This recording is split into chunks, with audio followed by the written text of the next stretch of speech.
Hello दोस्तों, आप सभी का स्वागत है आपके मिशन करियर एकेडमी में। तो आज हम उत्तर प्रदेश पुलिस कांस्टेबल का जो 2025 में फॉर्म भरे गए थे, 2026 में जो एग्जाम होने वाले हैं जून में, उसके लिए प्रैक्टिस सेट नंबर आज हम पहला लेकर आए हैं। और ये प्रकाशित किया गया, आप ध्यान दीजिएगा, ये प्रकाशित किया गया है गगन सर के द्वारा और वो भी चैंपियन पब्लिकेशन के द्वारा। ठीक है, और आपको बताते चले कि इससे पहले मैं RWA का भी प्रैक्टिस सेट करवा चुकी हूँ और एग्जामपुर का भी मैं प्रैक्टिस सेट करवा चुकी हूँ, यूपी पुलिस कांस्टेबल का ही। ठीक है, तो आप उस वीडियो को या फिर आपका जो भी मन करे तीनों सर का देख लीजिएगा। मात्र 10 या 12 मिनट का होगा, आप स्पीड बढ़ा देंगे तो 8-10 मिनट में आपका पूरा खत्म हो जाएगा। तो आप जाके चैनल पे विजिट कर लीजिए और देख सकते हैं। तो चलिए पहले हम क्वेश्चन की तरफ बढ़ने से पहले आपको बताते चले कि अगर आपको इसका PDF चाहिए पूरा का पूरा फ्री ऑफ कॉस्ट, क्या तो फ्री ऑफ कॉस्ट, तो आप हमारे टेलीग्राम को ज्वाइन कर सकते हैं। और टेलीग्राम चैनल, आप टेलीग्राम में जाके सर्च करिएगा एम्बिशन करियर एकेडमी, तो हमारा चैनल भी आपको दिख जाएगा और यहाँ पे वो लोगो लगा रहेगा।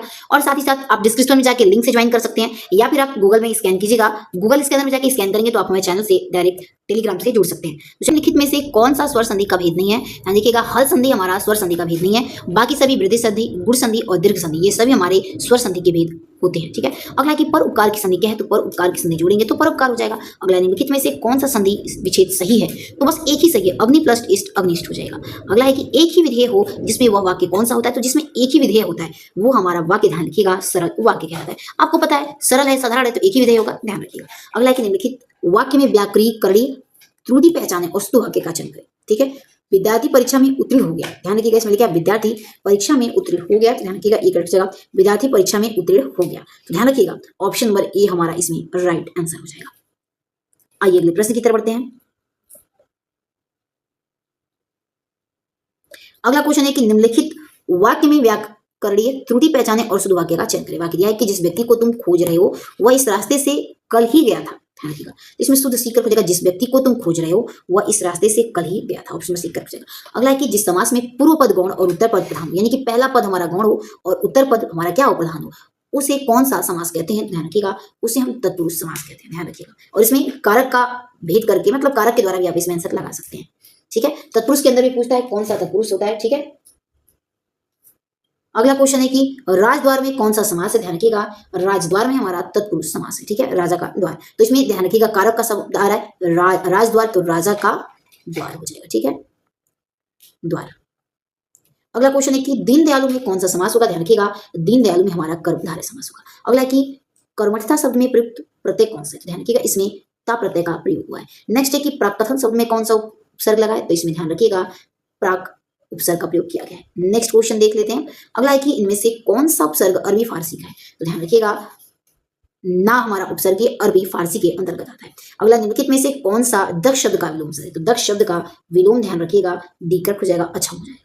अगला निम्नलिखित में से समृद्धि का विलोम शब्द क्या नहीं है? तो समृद्धि का विलोम शब्द क्या नहीं है? ध्यान रखिएगा, एक हो जाएगा, संपन्नता हो जाएगा। अगला है कि अपर्याय शब्द का पर्यायवाची क्या होगा? तो अपर्याय शब्द का पर्यायवाची, ध्यान रखिएगा, डीकट हो जाएगा, पार्वती हो जाएगा, यानी कि अपर्याय का पर्यायवाची शब्द पार्वती हो जाएगा। आइए अगले प्रश्न की तरफ बढ़ते हैं। अगला निम्नलिखित में से कौन सा उत्कर्ष शब्द का विलोम शब्द है? तो उत्कर्ष का विलोम शब्द, ध्यान रखिएगा, क्या होता है? तो पतन हो जाएगा। अगला है कि इनमें से अरण्य शब्द का पर्यायवाची शब्द क्या होगा? तो अरण्य का पर्यायवाची शब्द कांतार हो जाएगा। ठीक है, और क्या होता है अरण्य का पर्यायवाची शब्द? तो इसका पर्यायवाची शब्द जंगल हो जाएगा। ठीक है, जंगल, वन और कानन हो जाएगा, अटवी, विपिन, ये सभी हो जाता है, तो ध्यान रखिएगा। अरण्य का कांतार, जंगल, वन, कानन सभी पर्यायवाची हो जाएंगे। अगला है कपड़ा शब्द का पर्यायवाची क्या नहीं है? ध्यान रखिए, कपड़ा का पर्यायवाची शब्द क्या नहीं होता है? तो धात्री नहीं होगा। बाकी पट, वासन, चीर, ये सभी क्या होते हैं? पर्यायवाची होते हैं। अगला है कि अशर्फियां लुटे और कोयले पर मुहर, लोकोक्ति का अर्थ क्या होता है? कि अशर्फियां लुट रही हैं और कोयले पर मुहर, तो इस लोकोक्ति का अर्थ होता है बड़े बड़े खर्चे पर ध्यान न देना, छोटे खर्चे में कंजूसी दिखाना। ठीक है, आइए अगले प्रश्न की तरफ बढ़ते हैं। देखिए अगला क्वेश्चन हमारा है कि प्रस्तुत विकल्पों में से लोकोक्ति को पहचानें। तो इसमें प्रस्तुत विकल्पों में से क्या करना है? लोकोक्ति को पहचानना है। तो इसमें करेक्ट आंसर ये हो जाएगा, आप बैल मुझे मारिए, सभी हमारे, ये हमारा ये क्या है? लोकोक्ति है। अगला है कि बंदर क्या जाने नींबू का स्वाद, मुहावरे का कौन सा शुद्ध रूप है? तो नींबू, क्योंकि नींबू नहीं होता है। बंदर क्या जाने अदरक का स्वाद हम कहते हैं, यानी कि जिसको कुछ पता नहीं होगा तो क्या बोलते हैं कि तुम क्या जानो अदरक का स्वाद, या बंदर क्या जाने अदरक का स्वाद, तो नींबू की जगह क्या होगा? अदरक, तो नींबू गलत हो जाएगा। ठीक है, और इसमें बोला भी था कि अशुद्ध शब्द कौन सा है। अगला है कि घड़ों पानी पड़ जाना, घड़ों का पानी पड़ जाना, इसका अर्थ क्या होता है? तो इसका ध्यान रखिएगा, अर्थ होता है कि अत्यंत लज्जित होना। ठीक है, ऑप्शन नंबर सी करेक्ट हो जाएगा। अगला क्वेश्चन है कि सुनी केवट के बैन, प्रेम लपेटे अटपटे, बिहसे करुड़ एन चितई, जानकी लखन तन, इनमें से कौन सा छंद होगा? तो ध्यान रखिएगा, बी करेक्ट हो जाएगा, सोठा छंद होगा। अगला है कि नयन बाढ़ सम चलत है, करत न किसी से प्रीत, इनमें से कौन सा अलंकार होगा? तो ध्यान रखिएगा, ऑप्शन नंबर कौन सा करेक्ट हो जाएगा? तो सी, उपमा अलंकार। और एक और आपको मैट्रिक आज बता देती हूँ कि जिसमें सा सी से समतुल्य, यानी कि सा सी समतुल्य आ जाएगा। तो उन सभी में आप आंख बंद करके उपमा अलंकार को लगा दीजिएगा, तो आपका आंसर एकदम परफेक्ट सही हो जाएगा। ओके, अगला क्वेश्चन है कि देखी सिया को सुकुमार रूप, लाजी गए सकल बन के फूल, कहत कवि एकटक ताकत है मृग पखेरु भौरे भालू। इस पद्यांश में कौन सा रस है? ध्यान रखिएगा, इस पद्यांश में अद्भुत रस का प्रयोग किया गया। अगला है कि कटे अंग फूटे नयन, भ्रासा रक्त धार, लाशों से पट गई धारा, युद्ध हुआ अपार। ध्यान रखिएगा, इसमें पूछा जा रहा है कि इसमें भी कौन सा रस का प्रयोग किया गया है। ध्यान रखिएगा, इसमें विभत्स रस का प्रयोग किया गया है या फिर जुगुप्सा कह सकते हैं। ठीक है, अगला क्वेश्चन है निम्नलिखित शब्दों युग्मों में तत्सम तद्भव का असंगत युग्म कौन सा है? असंगत मतलब क्या होता है? गलत, गलत युग्म कौन सा है इसमें? ध्यान रखिएगा, राइट आंसर इसमें कौन सा सही हो जाएगा? तो ए करेक्ट हो जाएगा। अंगूठा अंगुष्ठ ये गलत इसमें असंगत है। बाकी कुष्ठ का कोड़ हो जाएगा, छड़ का छीन हो जाता है, काष्ठ का काट हो जाएगा। अगला निम्नलिखित में से अंगरखा शब्द क्या है? ध्यान रखिएगा, अंगरखा शब्द हमारा ये तद्भव हो जाएगा। यानी कि तत्सम मतलब क्या होता है? संस्कृत शब्द होता है। ध्यान रखिएगा, तद्भव मतलब हिंदी शब्द है ये। ओके, ध्यान रखिएगा। अगला है कि निम्न में से किस वाक्य में कर के सही अनिकार्थी शब्द का प्रयोग हुआ है? तो कर के सही अनिकार्थी शब्द का प्रयोग किसमें हुआ है पूछा जा रहा है, तो सी करेक्ट हो जाएगा। राजीव ने अपने हाथ खड़े कर दिए। ठीक है, आइए अगले प्रश्न की तरफ बढ़ते हैं। अगला है कि विमेल अनिकार्थी शब्द युग्म को चुनिए। तो ध्यान रखिएगा, विमेल डी करेक्ट हो जाएगा। अंक का अनंत हो जाएगा। विमेल मतलब क्या होता है? जिसका गलत मेल हो, अच का आंख हो जाएगा, अज का भेड़ा हो जाएगा, अड्डा का खेत का मेल हो जाएगा, लेकिन अंक का अनंत नहीं होगा, विमेल पूछा है। अगला निम्नलिखित में से सकर्मक वाला क्रिया का उदाहरण क्या नहीं है? तो इसमें पूछा कि सकर्मक क्रिया का कौन सा इसमें उदाहरण नहीं दिया गया, तो डी सकर्मक का नहीं होगा। बाकी सभी डाकिया पत्र लाया, सीमा ने गाना गाया, सिपाही ने चोर पकड़ा, लड़के ने खाना खाया, उसने गीत गाया, ऐसा शब्द रहेगा तो सकर्मक हो जाएगा। ठीक है, बाकी लड़का सोता है ये हमारा सकर्मक क्रिया का नहीं हो जाएगा। ठीक है, क्योंकि ये किस चीज का हो जाएगा? अकर्मक क्रिया।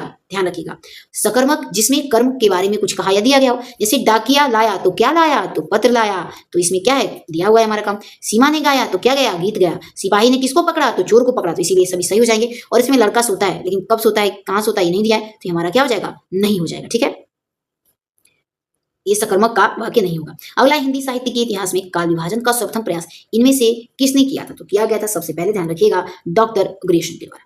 आइए अगले प्रश्न की तरफ बढ़ते हैं। अगला है कि हर दीवानी किसकी रचना है? ध्यान रखिएगा, हर दीवानी ये रचना है दादू दयाल की। ओके, और ध्यान रखिएगा इनकी 42 रचनाएं प्रसिद्ध हैं। ठीक है, जिनमें से ज्ञान समुद्रम और सुंदर विलास शामिल है। ज्ञान समुद्रम भी और क्या है? सुंदर विलास भी शामिल है। सुंदर विलास शामिल है, ध्यान रखिएगा। ओके, आइए अगले प्रश्न की तरफ बढ़ते हैं। देखिए आगे यहाँ पे गद्यांश से संबंधित प्रश्न दिए हुए, तो एक बार आप गद्यांश को पढ़ लीजिएगा, हम चलेंगे डायरेक्ट प्रश्न की ओर कि प्रश्न क्या क्या दिए हुए। देखिए क्वेश्चन बोला है कि बड़े बाधा का निर्माण करना अधिक जटिल क्यों होता है? ये बड़े बांधों का निर्माण करना, बाधा नहीं बांधो लिखा है, बांधों का निर्माण करना यानी कि जब डैम बड़े बड़े बनाए जाते हैं तो उसमें जटिल कार्य क्या होता है? ध्यान रखिएगा, डी इसमें एकदम राइट आंसर हो जाएगा। अत्यधिक शक्ति, समय और धन का क्या होना? खर्च होना होता है। अगला है कि जल की मांग क्यों बढ़ती जा रही है? तो बताइए जल की मांग क्यों बढ़ती जा रही है? तो उसका कारण है कि औद्योगिकरण में वृद्धि, वर्षा में बढ़ती जनसंख्या और कृषि में विस्तार होने के कारण जल की मतलब और भी क्या होती जा रही है? कमी हो रही है, तो और मांग बढ़ती जा रही है। अगला है कि जल संचयन वह है जिसमें क्या किया जाता है? तो जिसमें वर्षा जल को मुख्यतः भवनों के छतों पर इकट्ठा करके भूमि में संरक्षित करके आगे काम में लिया जा सकता है, या तो उसे सिंचाई करने में यूज कर सकते हैं, पौधों को पानी दे सकते हैं, कपड़े को धो सकते हैं और अपने अन्य यूज में ला सकते हैं, स्टोर करके वाटर को। अगला है कि जल संरक्षण का सही समास विग्रह और समास का नाम क्या है? तो जल संरक्षण में समास पूछा जा रहा है और इसका विग्रह क्या होगा ये भी पूछा जा रहा है। तो जल का संरक्षण करना, जल संरक्षण यानी क्या होता है? जल को संरक्षण करना, बचाना। ठीक है, और का यानी का जिस किसी भी समास विग्रह में हमारा कारक आ जाए। कारक कितने होते हैं आपको पता है? कर्ता ने कर्म को करण से, संप्रदान को के लिए, अपादान से अलग होने में, अधिकरण में पेपर, ये सभी हमारे कारक के अंतर्गत आते हैं। तो का हो जाएगा? तो तत्पुरुष समास का हो जाएगा। अब इसके अंदर भी पूछेगा तो आप बताइएगा, कर्ता हो जाएगा कि कर्म हो जाएगा, पूछता है करण, अपादान, ये सभी दिया जाता है। ठीक है, कौन सा तत्पुरुष समास होगा? ठीक है, अगला है कि बांध का निर्माण किसे किया जाता है? वाक्य को पूरा करना है। देखिएगा, कंक्रीट, चट्टान, लकड़ी अथवा मिट्टी से भी इसका कार्य पूरा किया जाता है। आइए अगले प्रश्न की तरफ बढ़ते हैं। देखिए अगला प्रश्न क्या दिया है हमारा। अगला क्वेश्चन देखिए दिया हुआ है, क्वेश्चन यह है कि भारतीय संविधान के अनुसार कार्यपालिका और न्यायपालिका का पृथक्करण किया गया है किस अनुच्छेद के अंतर्गत? तो ध्यान रखिएगा, इसमें पूछा जाए कि जो भारतीय संविधान है हमारा उसके अनुसार कार्यपालिका और न्यायपालिका को अलग किया गया है किस संविधान संशोधन के द्वारा पूछा जाए। तो ध्यान रखिएगा, ये अनुच्छेद 50 के अंतर्गत। ओके, अगला क्वेश्चन देखिए, देख लेते हैं। इसमें और ध्यान रखिए, 51 किससे संबंधित है? तो 51 शांति से। ठीक है, 51 किससे संबंधित है? तो शांति बोल दीजिएगा। ओके, और 51 एक किससे है? तो मौलिक कर्तव्य से है। 51 एक किससे? तो मौलिक कर्तव्य बोल दीजिएगा। ओके, ध्यान रखिएगा। और अगला मान लीजिए 49 किससे संबंधित है? तो ऐतिहासिक इमारतों की सुरक्षा से, यानी कि जो भी हमारे इंपॉर्टेंट मॉन्यूमेंट्स होते हैं हमारे इंडिया में, तो उन सबके सुरक्षा से। ठीक है, उन सबके सेफ्टी से हो जाएगा। ठीक है, किसके? मॉन्यूमेंट्स के, मॉन्यूमेंट्स, ध्यान रखिएगा, इमारतों से। अगला क्वेश्चन है, देखिए अगला क्वेश्चन क्या दिया है। अगला क्वेश्चन दिया है कि निम्नलिखित में से किस अनुच्छेद में उपाधियों को धारण करना असंवैधानिक बताइए। किसी उपाधि को आप धारण करते हैं तो हमारा संवैधानिक नहीं होता है, वो असंवैधानिक हो जाएगा, यानी कि अनकॉन्स्टिट्यूशनल हो जाएगा। ध्यान रखिएगा, ऑप्शन नंबर 1 करेक्ट हो जाएगा। ये आर्टिकल 18 में इसकी बात कही गई है, ठीक है। अब देख लेते हैं 17 में क्या है। ध्यान रखिएगा, अस्पृश्यता का अंत कहा गया है। 19 के सी में संघ बनाने का अधिकार कहा गया है। और 21 से आपको पता होगा कि 21 से क्या है, शिक्षा का अधिकार होता है। इसे समझिए कि आप सभी को क्या है, शिक्षा का अधिकार है। अगला है कि भारत की वर्तमान राष्ट्रपति द्रौपदी मुर्मू व्यक्ति के हिसाब से किस क्रम की राष्ट्रपति हैं, यानी कि चौथे नंबर की वो राष्ट्रपति हैं। ये तो आपको पता होना चाहिए था। तो देखिए वो 15वीं नंबर की हमारी राष्ट्रपति बनी है। ऑप्शन ए करेक्ट आंसर हो जाएगा। अगला क्वेश्चन है कि आपातकाल के समय मौलिक अधिकारों का स्थगन निम्नलिखित में से किस संविधान से लिया गया है। ध्यान रखिएगा, ऑप्शन नंबर कौन सा करेक्ट हो जाएगा, तो ये लिया गया है जर्मनी के संविधान से। आपातकाल के बारे में जो भी बात किया गया है तो जर्मनी के संविधान से इसके बारे में लिया गया है, ठीक है। अगला क्वेश्चन देखिए, अगला है कि निम्नलिखित में से किस व्यक्ति को हिंदू दर्शन की सांख्य पद्धति के संस्थापक के रूप में जाना जाता है। तो हिंदू दर्शन के लिए ऋषि कपिल को मानते हैं, कपिल ऋषि जी को। ऑप्शन डी करेक्ट हो। अगला है कि हर्षवर्धन की राजधानी कहाँ थी, यानी कि जो हर्षवर्धन थे उनकी राजधानी कहाँ थी, तो कन्नौज में थी। ध्यान रखिएगा। और किस शताब्दी में पूछेगा, तो 7वीं शताब्दी में। ध्यान रखिएगा, 7वीं शताब्दी में थी, ओके। और उनकी राजधानी थानेश्वर थी पहले, ओके, महाराष्ट्र में। आइए अगले प्रश्न की तरफ बढ़ते हैं। अगर आप चैनल पर नए हैं तो प्लीज इसे अधिक से अधिक लाइक से सब्सक्राइब जरूर करिएगा, ताकि हमारा मनोबल बढ़ा रहे और ऐसे हम प्यारे प्यारे वीडियो आपके साथ साझा करते रहें, क्योंकि एक वीडियो में बनाने में दोस्तों बहुत ज्यादा मेहनत लगता है, आप समझा करिए। तो इसे ज्यादा से ज्यादा शेयर करिए और लाइक से सब्सक्राइब करना नहीं भूलिएगा। क्वेश्चन है कि दिल्ली सल्तनत में सर्वाधिक समय तक राज करने वाला वंश कौन सा था। ध्यान रखिएगा, दिल्ली में सबसे अधिक किस सल्तनत का राज ज्यादा साल तक रहा, तो ध्यान रखिएगा ये रहा था तुगलक वंश का, ठीक है, तुगलक वंश। और कब से कब तक पूछा जाएगा, तो 1320 से लेकर के 1414 तक रहा इसका राज, ठीक है। और कितने सालों तक, तो टोटल 94 सालों तक। ये बहुत बड़ा साल होता है, ध्यान रखिएगा। मान लीजिए एक दशक पूरा, 94 यानी कि 100 साल तक। ध्यान रखिएगा, अप्रॉक्स 100 साल। अगला क्वेश्चन है कि रविंद्रनाथ टैगोर ने अपनी नाइटहुड की उपाधि किसके विरोध में त्याग दिया, फिर छोड़ दी। उन्होंने बोला कि मुझे नाइटहुड की उपाधि वापस दे दी, कि हमें नहीं चाहिए। तो किसके विरोध में, तो ध्यान रखिएगा वो जालियांवाला बाग नरसंहार जब हुआ था, जालियांवाला बाग 1919 में जब हुआ जालियांवाला बाग, तो उसी टाइम उन्होंने अपना नाइटहुड की उपाधि त्याग दी, ठीक है। अगला है कि भारत में तंबाकू के प्रचलन की शुरुआत किसने की थी। ध्यान रखिएगा, भारत में तंबाकू के प्रचलन की शुरुआत पुर्तगालियों के द्वारा किया गया, ओके, ये आप ध्यान रखिएगा। नेक्स्ट क्वेश्चन है कि निम्नलिखित में से किस नृत्य का संबंध उत्तर भारत से। ध्यान रखिएगा, हमारे उत्तर भारत से किस नृत्य का संबंध है, तो ध्यान रखिएगा कथक का, ठीक है। और आपको ये भी बताते चले कि ध्यान रखिएगा कथक हमारे उत्तर प्रदेश का ये नृत्य है, ठीक है, शास्त्रीय नृत्य है। मोहिनीअट्टम कथकली ये कहाँ का है, तो केरल का हो जाएगा। और बिहू तो आपको पता होगा कि कहाँ का है, ये बिहू असम का शास्त्रीय नृत्य है, ओके। आइए अगले प्रश्न की तरफ आगे बढ़ते हैं। देखिए अगला क्वेश्चन है कि निम्न राज्यों में से किस राज्य का भारत में जूट उत्पादन का प्रतिशत सबसे अधिक है, यानी कि भारत के किस राज्य में जूट सबसे अधिक मिलता है। तो ध्यान रखिएगा कहाँ पर, तो पश्चिम बंगाल में, यानी कि वेस्ट बंगाल में। अगला है कि कल्पक्कम परमाणु ऊर्जा केंद्र किस राज्य में है। तो ध्यान रखिएगा इसके नाम से आपको पता चल रहा है कि तमिलनाडु में हो जाएगा, ध्यान रखिएगा, ओके। और तमिलनाडु के सीएम विजय थालापति बने हैं, आपको पता ही होगा, वो भी चर्चा में है, तो भी तमिलनाडु से ही है। अगला क्वेश्चन देखिए, देख लेते हैं। अगला क्वेश्चन है कि भाखड़ा नांगल बांध परियोजना किस नदी के ऊपर बना है। ध्यान रखिएगा ये किस नदी परियोजना पर बना है, तो सतलुज। भाखड़ा तो सतलुज, ठीक है। और ध्यान रखिएगा, ठीक है। और हाँ, इसमें आपको बता देते हैं कि महाराष्ट्र में कौन सा परमाणु ऊर्जा है, ध्यान रखिएगा तारापुर। और भारत का सबसे पहला ही हमारा परमाणु ऊर्जा केंद्र क्या था, तारापुर, महाराष्ट्र में, ठीक है। गुजरात में कौन सा है, तो ध्यान रखिएगा काकरापार, काका है, ध्यान रखिए काकरापार। और आपको हमारे यूपी में पता होगा नरौरा है, ठीक है, नरौरा हमारी यूपी में है, ठीक है। आइए अगले प्रश्न की तरफ बढ़ते हैं। अगला क्वेश्चन है कि बिष्ट दोआब निम्नलिखित किन दो नदियों के बीच है। तो बिष्ट दोआब ये दो नदियों के बीच कौन सा है, तो ब्यास और सतलुज के बीच है, ध्यान रखिएगा, ओके। और हाँ, और आपको झेलम और चिनाब के बीच बता दें कौन सा है, तो चाज दोआब है, चाज, झेलम के बीच चाज, ठीक है। नेक्स्ट बता देते हैं रावी और चिनाब, तो र से रावी और र से क्या हो जाएगा, रेचना हो जाएगा, ठीक है। और ब्यास और रावी के बीच कौन सा है, तो बारा, ब से ब्यास, ब से बारा, दोआब। देखिए दो नदियों के बीच दोआब के बारे में पूछा है, क्या, दोआब। तो ध्यान रखिएगा ब्यास और सतलुज में बी से तो ब्यास हो जाएगा, ठीक है, ब्यास और सतलुज तो बी से ब्यास और बी से बिष्ट हो जाएगा। झेलम और चिनाब में पूछेगा तो चिनाब, च से चिनाद और चौ से चाज दोआब, ठीक है, चाज दोआब। रावी और चिनाब का पूछेगा तो र और च इसमें र और च हो जाएगा, तो रेचना हो जाएगा, रेचना दोआब। रावी और चिनाब के बीच में, ब्यास और रावी के बीच में कौन सा दोआब है, तो बारा हो जाएगा, ब से ब्यास, र से रावी तो बारा, ध्यान रखिएगा। अगला क्वेश्चन है कि निम्नलिखित में से कौन सी ग्रंथि मिश्रित ग्रंथि है। ध्यान रखिएगा इसमें से मिश्रित ग्रंथि कौन सी है, तो सीकर हो जाएगा, पैनक्रियाज यानी कि अग्नाशय हो जाएगा, ठीक है। और इसमें अंतःस्रावी और बहिःस्रावी दोनों गुण होते हैं। अगला है कि निम्नलिखित विकल्पों में से पूर्व उत्पादक बीज उत्पादक पौधे का नाम चुनना है। तो ध्यान रखिएगा करेक्ट आंसर ये हो जाएगा मैरीगोल्ड है, यानी गेंदा है।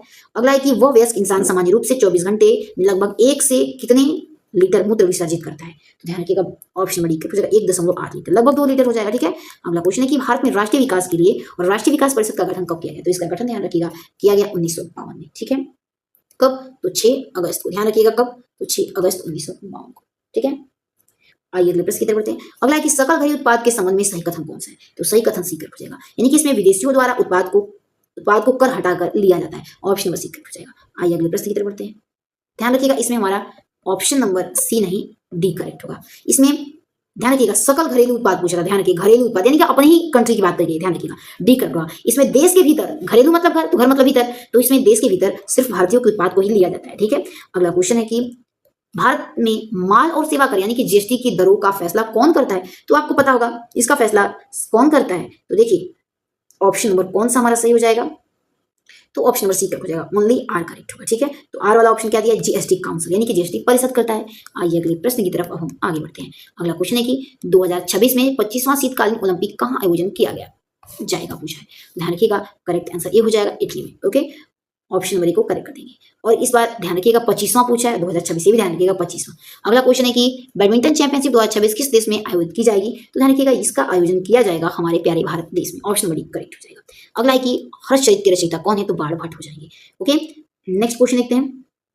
और ध्यान रखिएगा इनके द्वारा ही कन्नौज के जो शासक थे अभी बताया था हमने, हर्षवर्धन, इनकी जीवनी लिखी गई है। किसके द्वारा? बाण भट्ट के द्वारा ही बाण भट्ट के द्वारा ही हर्षवर्धन की जीवनी लिखी गई है। अगला भारत में नागर शैली पर आधारित मंदिरों का निर्माण में होता है कहां पर? यानी कि नागर शैली में भारत में कहां पर मंदिरों का निर्माण होता है? तो बी करेक्ट हो जाएगा उत्तर में। अगला क्वेश्चन देख लेते हैं। अगला क्वेश्चन है उत्तर प्रदेश में कितने कृषि जलवायु क्षेत्र हैं? तो हमारे यूपी में टोटल 9 जलवायु क्षेत्र है। अगला उत्तर प्रदेश में भौगोलिक विभाजन का आधार और खनिज से संपन्न क्षेत्र कौन से हैं? तो खनिज से संपन्न क्षेत्र बुंदेलखंड हो जाएगा। अगला है कि उत्तर प्रदेश में किसान बही खाता का शुभारंभ कब किया गया? तो किसान बही खाता का शुभारंभ ध्यान रखिएगा 1992 में किया गया। अगला डॉल्फिन को राष्ट्रीय जलीय जीव कब घोषित किया गया? ध्यान रखिएगा डॉल्फिन को राष्ट्रीय जलीय जीव घोषित किया गया 2009 में। अगला क्वेश्चन है कि किस राष्ट्रीय उद्यान में सबसे अधिक एक सींग वाले गेंडे पाए जाते हैं? उसके लिए प्रसिद्ध है। तो एक सींग वाले गेंडे के लिए काजीरंगा नेशनल पार्क प्रसिद्ध है। ठीक है, और ध्यान रखिएगा काजीरंगा जो राष्ट्रीय उद्यान है ये कहां पर है? तो असम में पड़ता है।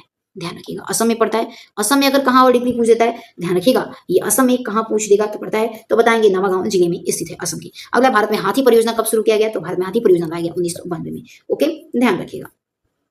अगला क्वेश्चन है कि वेबनाड पक्षी अभयारण्य कहां स्थित है? ध्यान रखिएगा वेबनाड पक्षी अभयारण्य ये केरल में स्थित है। ठीक है, और ध्यान रखिएगा कुमारकोम के नाम से जानते हैं, कुमारकोम के भी नाम से वेबनाड पक्षी अभयारण्य को हम जानते हैं। ठीक है, अगला पर्यावरण को बचाने के लिए पर्यावरण संरक्षण नियम कब लाया गया? तो पर्यावरण संरक्षण अधिनियम 1986 में लाया गया। ध्यान रखिएगा कब? तो ये 19 नवंबर 1986 में डेट ध्यान रखिएगा। अगला कि गोस्वामी तुलसीदास का जन्म कहाँ हुआ था? तो तुलसीदास का जन्म ध्यान रखिएगा ये हमारे ललितपुर में हुआ था। ध्यान रखिएगा हमारे क्यों? क्योंकि ललितपुर कहाँ पड़ता है? तो हमारे यूपी का ही एक जिला है ललितपुर। हमारे प्यारे यूपी में ही तुलसीदास का जन्म हुआ था उत्तर प्रदेश के। ध्यान रखिएगा और किस गांव में? राजापुर नामक गांव में हुआ था। ओके, आइए अगले। और हाँ ये ध्यान रखिएगा तुलसीदास जी ने अधिकांश जीवन कहां पर व्यतीत किया था? तो वाराणसी से। ठीक है, वाराणसी से अधिकांश उन्होंने अपना जीवन व्यतीत किया और फैजाबाद में बिताया था फिर इसके बाद। ठीक है, और आप कमेंट में जरूर बताइएगा कि आप हमारा वीडियो कहां से देख रहे हैं। ठीक है, जरूर बताइएगा दोस्तों। अगला क्वेश्चन है कि 76वें गणतंत्र दिवस पर मुख्य अतिथि के रूप में किस देश के राष्ट्रपति ने भाग लिया था? यानी कि 76वां गणतंत्र दिवस जो हुआ था उसमें इंडोनेशिया देश के राष्ट्रपति ने भाग लिया था। ध्यान रखिएगा उनका नाम क्या था? तो प्रबोवो सुबियांतो हुआ था। ठीक है, और ये रविवार को आए थे। ध्यान रखिएगा। ओके, अगला क्वेश्चन देख लेते हैं। अगला क्वेश्चन कि प्रधानमंत्री नरेंद्र मोदी के मंत्रिपरिषद में अल्पसंख्यक मामलों के मंत्री कौन है? ध्यान रखिएगा। तो देखिए ऑप्शन नंबर कौन सा करेक्ट हो जाएगा? तो सी करेक्ट हो जाएगा। सी करेक्ट हो जाएगा किरण रिजिजू है। ओके, अगला क्वेश्चन है कि भारतीय मृदा विज्ञान संस्थान कहाँ स्थित है? तो ये स्थित है भोपाल में। ठीक है, अगला है कि पादप वायरस टीएमटी का पूरी रूप क्या है? तो इसका पूरी रूप टीएमटी का होता है, ध्यान रखिएगा, टोबैको मोजाइक वायरस होता है। ठीक है, ऑप्शन नंबर 1 करेक्ट हो जाएगा। अगला क्वेश्चन है कि कुएं का पानी शुद्ध करने के लिए कौन सी गैस की प्रयुक्ता होती है, यानी कि उपयोगी होती है? किस गैस का प्रयोग करते हैं? तो क्लोरीन का। Option number 1 correct. और आपको ऐसे ही पता है कि हम क्लोरीन से ही पानी को साफ करते हैं, तो डायरेक्ट हम कर सकते थे इसको। तो अगला क्वेश्चन देखिए क्या है, और ध्यान रखिएगा क्लोरीन हमारा ये सारणी समूह के 17वें में आता है। ठीक है, अगला क्वेश्चन है कि भारत में कथक नृत्य कि एक शास्त्रज्ञ आचार्य कौन है? ध्यान रखिएगा वो कौन है? तो पंडित बिरजू महाराज है। ऑप्शन सी कर लीजिए, कथक के पंडित बिरजू महाराज है। सोनल मान सिंह की बात करें, सोनल मान सिंह भरतनाट्यम और ओडिसी की हैं। सोनल जी किसकी हैं? भरतनाट्यम ओडिसी की हैं। मल्लिका साराभाई की बात करें तो मल्लिका साराभाई ध्यान रखिएगा कुचिपुड़ी और भरतनाट्यम की है, ठीक है। और उदय शंकर की बात करें तो आधुनिक भारतीय नृत्य के क्या थे? ये जन्मदाता थे, इंपॉर्टेंट है। आधुनिक भारतीय नृत्य के जन्मदाता उदय शंकर जी थे। सोनल मान सिंह भी मैंने बताया भरतनाट्यम ओडिसी, और कुचिपुड़ी और भरतनाट्यम मल्लिका साराभाई थी, ठीक है। तो चलिए दोस्तों, मिलते हैं अपने अगले वीडियो के साथ। वीडियो पसंद आए तो प्लीज भर भर के लाइक से सब्सक्राइब जरूर कीजिएगा और शेयर भी कीजिएगा, ताकि हमारा मनोबल बढ़ा रहे। और कहां से आप हमारी वीडियो देखते हैं तो इसे भी आप कमेंट में एक बार जरूर बताइएगा, ठीक है। तो चलिए दोस्तों, मिलते हैं अपने अगले वीडियो के साथ। वीडियो पसंद आए तो आप जरूर लाइक करिए। तब तक के लिए जय हिंद, जय भारत।